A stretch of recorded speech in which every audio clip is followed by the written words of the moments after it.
Hello guys, in this video I'm going to show you how to use the star lapse function on the Insta360 Go camera. So it's quite simple to do. You just have to turn on the camera and go to the home page. On the home page you can switch between the different camera modes by swiping from the middle of the screen. You can swipe to either directions because it's going to open up the same menu, and then you just have to swipe to the left side until you find the star lapse function.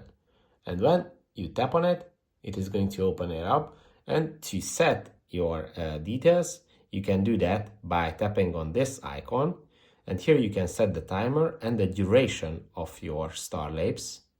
And you can also set the format and the aspect ratio.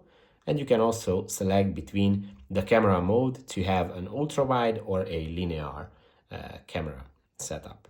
So when you have everything ready, you just have to tap on the shoot icon and it is going to start shooting your star lapse. So if this video was helpful for you, please consider sending a super thanks donation and see you in the next one. Bye bye.